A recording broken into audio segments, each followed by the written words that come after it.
बिस्मिल्लाहिर्रहमानिर्रहीम। अस्सलामुअलैकुम वरहमतुल्लाहि वबरकातुहू।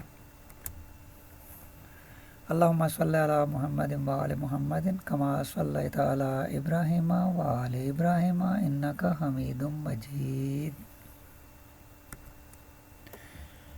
Optional prayers cannot attain the prayers of God, the Almighty.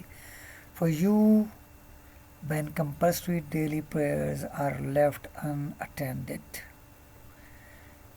इसकी मिसाल यूँ ही दी जा सकती है, यानी हम इसका तर्जुमा ये बनता है कि हम जब अपने वाजिब नमाज़ें जो अल्लाह ने फ़र्ज़ की हैं वो छोड़ देते हैं और नवाफिल पढ़ने लग जाते हैं और वाजिब नमाज को तर्क कर देते हैं, तो वो कोई हमें अल्लाह की खुशनुदी हासिल नहीं होती, बल्कि अल्लाह की नाराज़गी का बायस बनता है।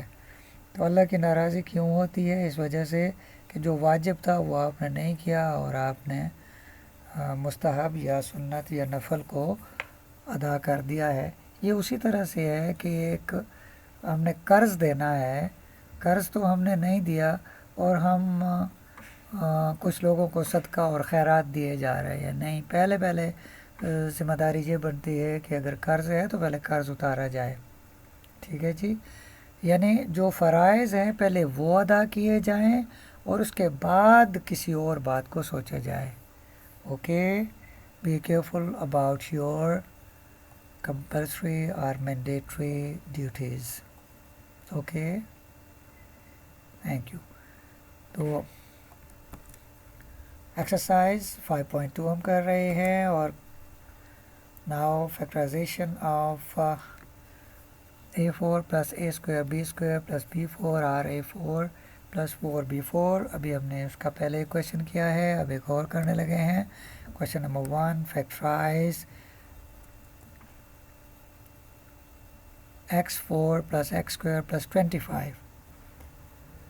अब इसमें हमने जो फॉर्म की है उस फॉर्म में और इस फॉर्म में थोड़ा सा फ़र्क है। इसमें मिडिल टर्म तो गिवन है, two squares are also given to us as well as middle term is given to us, but we are given middle term but not the twice term of the two squares. ये हमारे पास middle term तो है लेकिन ये twice वाली term नहीं है। इस वजह से हमने ये ख्याल रखना है कि हमारे पास वो टर्म कंप्लीट कैसे होगी। कैसे हम देखते हैं इसको।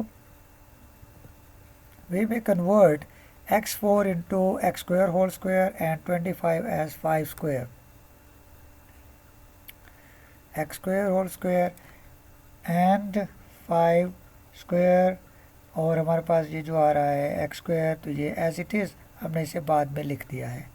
ओके, नेक्स्ट है हमारे पास, हमने इसको क्या कर दिया, अगर हम इसका स्क्वायर कंप्लीट करना चाहते हैं तो हमारे पास होना चाहिए x square whole square plus 5 square plus 2 into x square into 5। तो इससे क्या बनता है? इससे बनता है 2 5 आर 10 एक्स स्क्वायर। हमारे पास है सिर्फ एक्स स्क्वायर।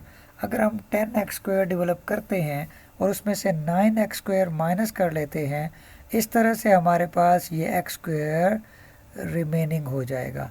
यानी ये उसी तरह से आ जाएगा जिस तरह से एक्स स्क्वायर हमारे पास लास्ट स्टेप में है, उसी तरह से इस स्टेप में भी एक्स स्क्वायर ही डेवलप हो रहा है। तो हमने क्या किया, हमने स्क्वायर कंप्लीट किया। स्क्वायर कंप्लीट करते हुए हमें जो क्वांटिटीज़ चाहिए थी वो उसका तरीक़ाकार क्या होता है, 2 इंटू फर्स्ट इंटू सेकेंड। तो फर्स्ट हमारे पास है एक्स स्क्वायर, सेकेंड हमारे पास है 5। इन दोनों को हमने जब लिखा तो हमारे पास इसको सिंप्लीफाई करने से आता है 10 एक्स स्क्वायर। तो हमारे पास तो है सिर्फ एक्स स्क्वायर। अब ये हम लिखेंगे प्लस के साथ, और माइनस 9 एक्स स्क्वायर अगर लिखें, इस तरह से हमारे पास ये स्क्वायर भी कंप्लीट हो जाता है और ये स्टेप प्रीवियस स्टेप के इक्वल भी आ जाता है कि ये दोनों तो स्क्वायर्स थे वो एज इट इज़ हमने लिखे नेक्स्ट स्टेप में, लेकिन ये जो एक्स स्क्वायर था ये इन दोनों के जो लास्ट 2 टर्म्स हमने लिखे, एक में प्रोडक्ट हमें नज़र आ रहा है ट्वाइस के साथ और एक हमारे पास 9 एक्स स्क्वायर है। इन दोनों को सिंप्लीफाई करने से हमारे पास जो आता है वो वही कुछ है जो इससे प्रीवियस में लिखा हुआ है एक्स स्क्वायर। तो हम नेक्स्ट स्टेप देखते हैं। अब हमने स्क्वायर कंप्लीट कर लिया तो स्क्वायर किसका कंप्लीट हुआ? कम ऑन से इट टू योर सेल्फ, बताएं अपने आप को कि ये क्या आया? ये आया x square plus 5 whole square, और माइनस 9x स्क्वायर को लिखेंगे minus 3x whole square. Some students make a mistake in writing this 9x square in the form of a whole square as 3x square whole square. ये भी गलत है. और अगर आपने लिख दिया 9x होल स्क्वायर, वो भी गलत हो जाएगा. दोनों को आपने स्क्वायर रूट लेकर लिखना है. 9 का स्क्वायर हो जाएगा स्क्वायर रूट 3 हो जाएगा, और x स्क्वायर का स्क्वायर रूट हो जाएगा x. इस तरह से आपने लिखना है 3x whole square. Again we are having two squares included by minus sign, so we write it in the next step as first plus second into first minus second. तो हम उसे लिखते हैं जब, तो ये बनता है x square plus 5 plus 3x and x square plus 5 minus 3x. अब जैसे हमने पहले किया प्रीवियस वीडियो में, प्रीवियस क्वेश्चन में, इससे पहले एक क्वेश्चन में, इसमें भी उसी तरह से करना है. स्क्वायर टर्म के बाद लीनियर टर्म होती है, उसके बाद कांस्टेंट टर्म होती है एक्सप्रेशन की. तो पहले हमने लिखना है एक्स स्क्वायर, उसके बाद लिखना है 3x को, और फिर लिखना है 5 को. दोनों फैक्टर्स में हमने रीअरेंज करना है टर्म्स को. इस तरह से रीअरेंज होके ये टर्म्स आएंगी. रीअरेंज कर रहे हैं हम टर्म्स को, तो साइंस उनके सेम रहेंगे. हमने टर्म्स को किसी एक इक्वलिटी साइन से एक साइड से दूसरी साइड पे कन्वर्ट नहीं किया. B careful about this. हमने रीअरेंज किया है टर्म्स को, इसलिए टर्म्स जब रीअरेंज होती है तो उनके साइंस सेम रहते हैं एज प्रीवियसली दे हैड. तो ये माइनस साइन उसी तरह से है जैसे यहाँ पे था, और उसका प्लस साइन वैसे ही है जैसे कि हमें गिवन था. Okay, so this is the solution of x4 plus x square plus 25, which may be written in the form x square plus 3x plus 5 and x square minus 3x plus 5. Okay.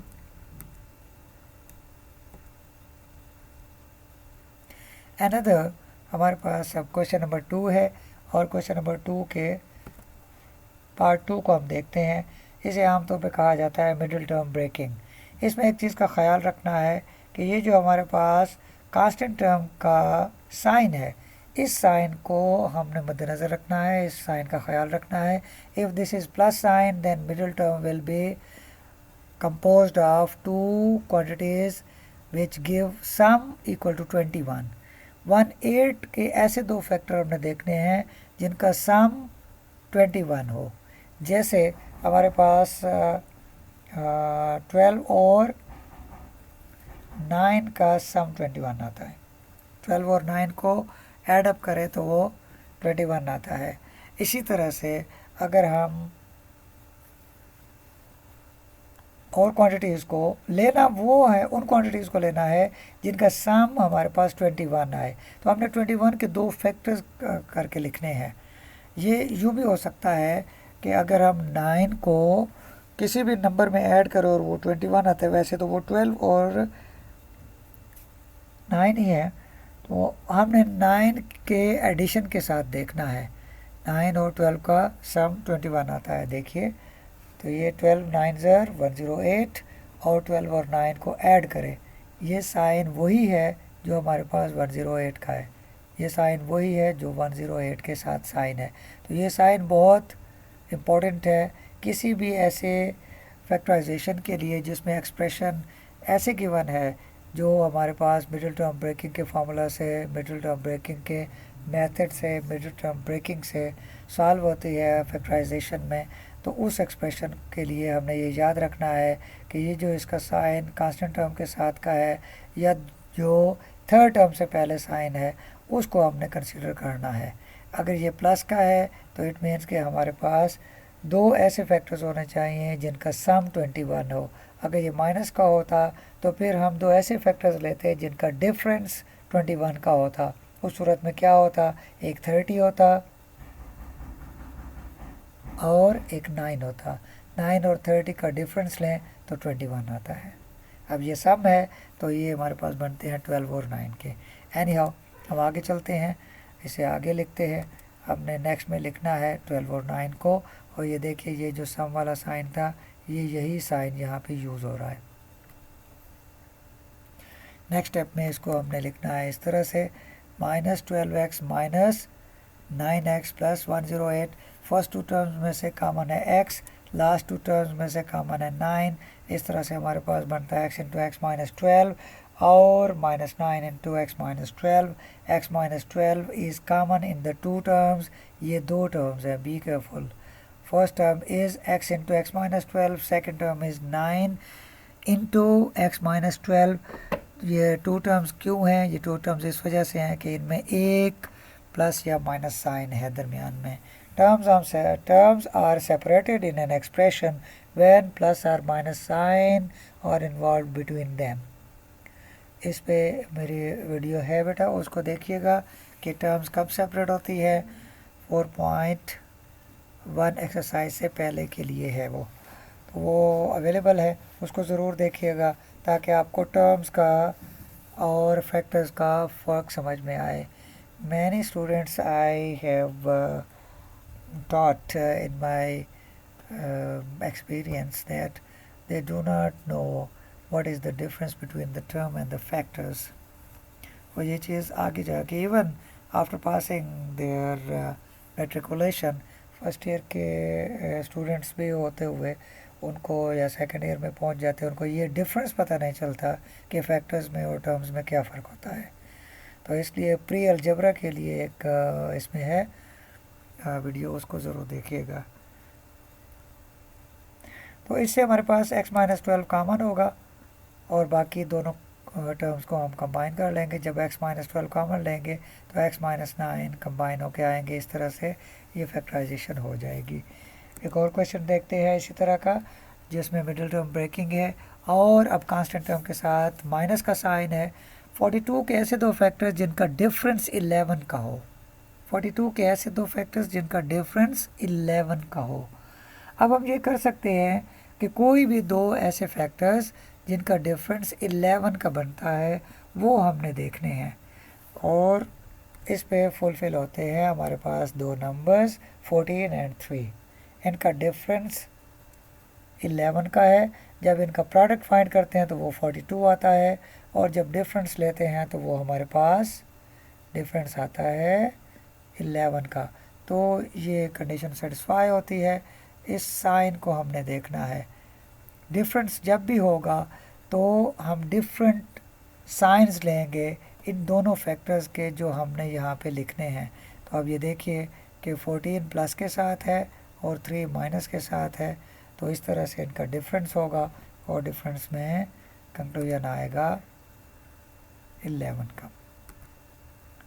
अब हमने इसको लिखा 14 minus 3 के साथ, जैसा sign पहले given था वही साइन हमने लिखा। ये -11 था, इसको माइनस में लिखा और 11 की जगह हमने वही लिखा जो हम यहाँ पे नज़र आ रहा है, जो हमें नज़र आ रहा है, जो हम देख रहे हैं। तो यही कुछ हमने लिखा। इस तरह से हमारे पास ये नेक्स्ट स्टेप में बनेगा x² minus 14x plus 3x minus 42। First two terms में x common, last two terms में 3 common. In this way we take x from first two terms and we remain with x minus 14 plus 3 into x minus 14। ये ख्याल रखना है, कुछ students ये गलती करते हैं कि यहाँ पे जो भी साइन है वही यहाँ पे कॉमन लेना है। B careful about it. और अगर यहाँ पे माइनस साइन होता हम माइनस कॉमन लेते तो बाद वाला साइन चेंज हो जाता है। इस रूल को भी याद रखना है। इस तरह से बाद वाला साइन चेंज हो गया और हमारे पास ये आया इस फॉर्म में कि +3 into x minus 14। Plus sign था इसलिए no change occurs here in the second factor. अब दो टर्म्स हैं हमारे पास सेकेंड लास्ट में। इस स्टेप में दो टर्म्स हैं।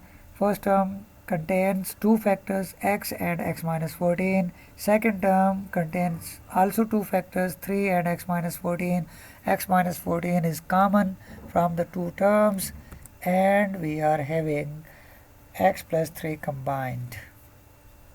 तो ये combine करके लिखा this is the solution of x square minus 11x minus 42। मैंने बताया आपको कि ये जो माइनस साइन आता है ये, या ये जो प्लस साइन आता है ये हमें बता रहा है कि हमारे पास जो प्रोडक्ट आएगा दोनों का, वो दोनों नंबर कैसे होने चाहिए, उन दोनों नंबर का सम होना चाहिए 21, और यहाँ पे बताया कि उन दोनों नंबर का डिफरेंस होना चाहिए 11। ये इस माइनस साइन से 11 का जो माइनस साइन है इससे माइनस नहीं लिया, ये हमने इससे माइनस लिया है, ये जो लिखा हुआ है हमारे पास। Okay okay, thanks a lot for watching Najam at Mathematics.